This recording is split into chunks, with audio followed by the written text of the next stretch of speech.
Hello, back again today with a new deck. This is another Fen Crowbar deck, but this one has a bit of a twist in the form of Lyra Festival. So we're trying to do this combo victory with Lyra Festival, getting one fleeted, one anchored, and one sleeping character, and we win the game. So let's look at what we have in our hand to accomplish that. We have the Festival, of course, and I'm kind of a bit hesitant to get rid of that since I only have two in the deck. Other than that, we have the Navigator, which has resupply, and the Inkcaster. The Paper Herald is also very key to our victory since it gets us two very easy ways to get things into play. Sandman gives us sleeping, which isn't terrible, but it's very costly. So let us keep these two in play. Also perfect to play turn 1.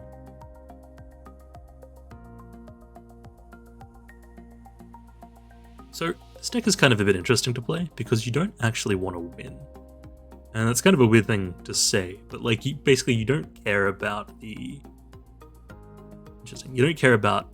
expeditions at all, really. You just want to stop your opponent from advancing, buy yourself enough time to get the festival going. It's not to say you can't win. In fact, I've actually won with this deck without using the festival a couple of times, but the main game plan is the festival. Nothing else is the final one. But I do want to get both of these into reserve for their effects, so we'll take the double advance here. Beating them on blue and putting the Paper Herald to the right. But they will get an advance. What does this card do?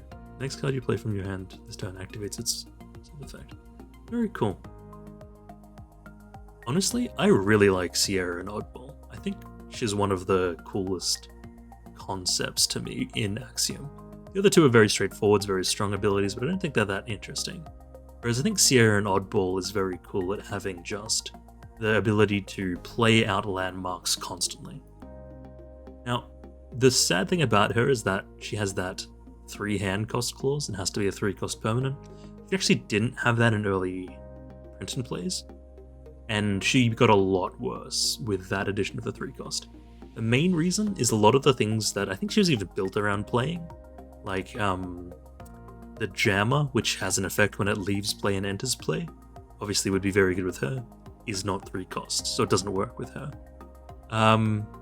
Hopefully we see more support for her in the future, because as it stands, I think it's a bit hard to make her ability work consistently. But I think she's cool, and I think she's more powerful than people give her credit for. So immediately, I think I just want to resupply here. Part of me just wants to play the Navigator to the left to buy us more time. You know, a turn gained is a card drawn, but 2 cards drawn, really. But I think I'll just take the resupply here. Especially if we see something like Aloe Vera, that would be fantastic. This allows us to actually return the Esmeralda to our hand, which is another form of card draw. Speaking of, one thing you always have to be very aware of with this deck in particular is you can check your mana. You can see what Fen put in there, and you need to be aware of, like, you have access to your festivals, you have access to your Aloe Veras. Alright, so let us resupply. Yeah. Not very good.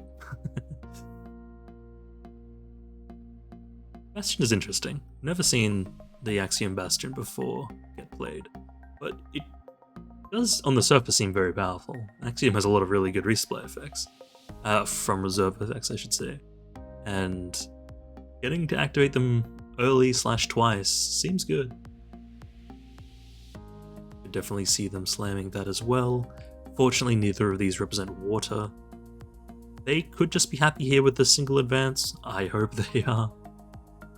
Let's just pass this out. Sandmine is an interesting card. I think I put it in my deck because I saw the sleep tag on it, and it's not relevant. It's honestly better for just stopping them advancing than it is for actually getting the combo, because at the bare minimum playing Sandman for... Oh, that's interesting. Playing Sandman and Festival is a lot of mana, and you still need to have other things in play as well. Often I've just put my own Aloe Vera to sleep with it. So this is interesting. I'm not entirely sure why they played it to that side. I guess it doesn't matter where they played it. Let's get rid of the Sandman. You just want cheap things in play, because one of the key things about the festival is that you do need 3 separate characters in play.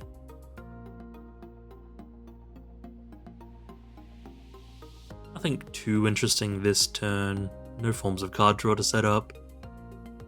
Let's do a quick check of how close we are to meeting the requirements. We obviously don't have Anchored or Sleep. Now this is kind of the key with the deck, is that Fleeting, very easy to get. You just play something from your reserve. But Sleeping and Anchored are the two things that are kind of a bit harder to set up. And because of that, I value any sorts of those two effects quite highly. Now, we're not that close to setting up the festival, but we do have a lot of surprisingly good cards that help us meet that goal. Notably, Martingale, the cost reduction is really important, the 1 cost is really important. Between Martingale and Paper Herald, we can get 2 bodies in play, one with the Fleeting for 1 mana, which is very good for setting up a future victory. So let's play this here just to stop them from advancing. We have Lyra Cliff Dancer as well, to play to either location, either to make 4 water here, or 3 earth here. The Double Foundry is interesting.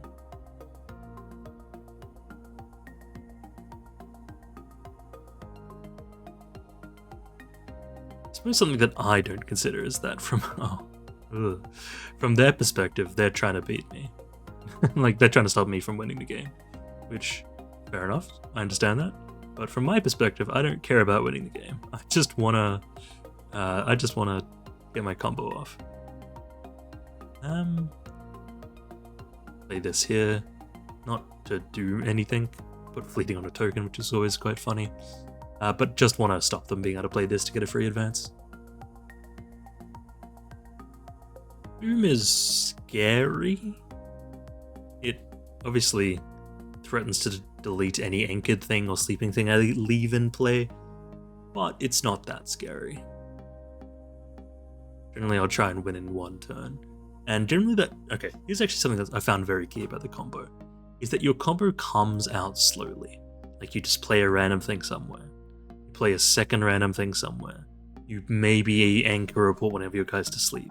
And by that time, they've probably finished their turn in the meantime. And then you slam down the festival and win the game. Which means it's actually not particularly weak disruption, like Boom, unless they know what to expect. Okay, now we're cooking. So, 1 mana gets us 2 guys over here. 2 mana gets us this here, and 2 more mana gets us this here. So we're 1 mana off the festival. Let's see what our reserve gets us. Anchored. Oh. 1 guy, 2 guy, 3 guy, Fleeting, Anchored, Sleeping. Okay, that's a win. Okay, now we need to play this slow so we don't run into Boom, but we obviously don't want to get sabotaged, which they have access to very easy forms of sabotage here. Let us just play a very innocuous play that doesn't threaten anything. Just put this here. Now, maybe they don't immediately get rid of the Hatter because, why would you, right? I don't have anything obvious to anchor, but it is just scary enough that I could imagine them doing that. Tap one of these, play Tinkerbell. Bated breath. Yep. Yeah. Okay, that's what I expected. Unfortunate. I was this close to winning. Okay, let's play Hathor here and regroup. Still very close. We still have access to sleep. Still have access to a free body. I'm sad Martingale is in play now, but Hathor is good to get into our reserve. Oh, that's a little heartbreaking there. I wonder if they knew or suspected, or if they just saw the Anchored and were like, no thank you. Fair enough either way, honestly. Ah, so close to greatness. I'm surprised close to just winning this game honestly, which would make me sad, but I think is kind of a fair proof of concept. Obviously this deck seems more, their deck I should say, seems more experimental as well. Very cool though.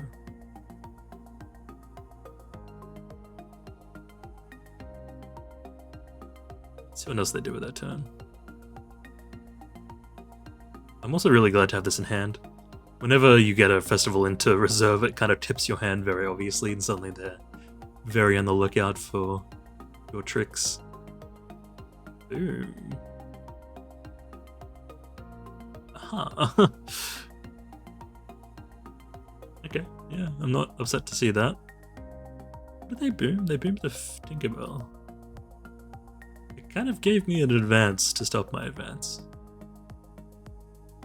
It should stop me getting more things into play next turn. Okay, this is gonna look odd. But if I use Twinkle Twinkle, put my own character to sleep, it means I get it next turn, and have Fleeting in play, and have a Source of Sleep.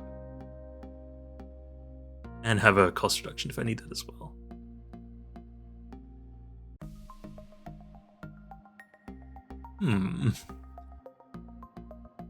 I've not done the maths, but it's very possible that any card wins me the game. That definitely is within the realm of winning me the game. I don't have first player, so I'm very at the mercy of what they do. Okay, that's good. So now I have a Source of Sleep and I have a Source of Anchored. And that's the important thing with Lyra Festival. As long as I can get everything into play, I think I win the game. And funnily enough, the thing that I don't want them to sabotage is the Paper Herald. Let's do the maths.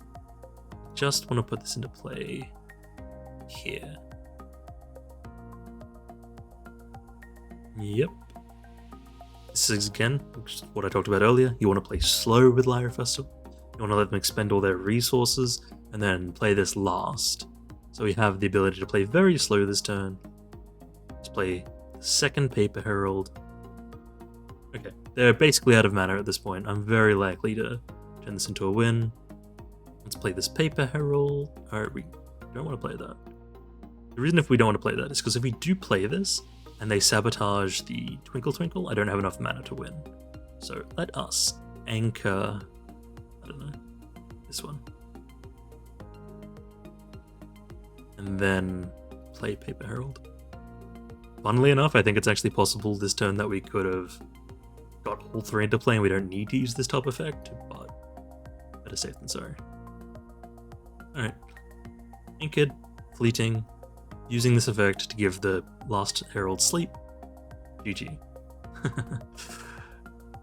I don't think we're that likely to lose this game in any vector. I think we're very close to just winning it naturally. John Dark is very scary. It's very possible that they could have just come back into this game strong, but like this one. Give it sleep. And we have the trifecta. Pass the turn, and GG. Turn 7 combo? I love how sudden it is. Turn 7 combo is definitely not bad. For the deck, here is what we're running. Some notable things. Only 2 Lyra Festivals. I only have 2. I'm not certain if I'd run a third. I often really want to see it, but at the same time, running a third one is a bit rough. We're very low on rare slots. And another notable inclusion, we only have 1 aloe vera, just because I only own 1. I would definitely run 3 of these, at which point I'm not sure what I'm cutting. The Lyra Navigator is an interesting inclusion. I really like the resupply. We need that card draw as much as possible. Kodama is basically critical to the plan. I could see the Inkcaster going away, but again, cost reduction is very, really important. The 2 cost makes it very playable. The Paper Herald is quite key to the strategy. I'm not sure what I would get rid of to include the 2 aloe veras, but I do know I need to do it. I think it's just has to be the Lyra Navigator by process of elimination. Probably just get rid of 2 Lyra Navigators, add the aloe vera, and then I'm not sure about the Festival versus the Navigator, the last Navigator. Anyway, the deck is very fun to play. It's a little frustrating at times, but I think it's more consistent than you might think.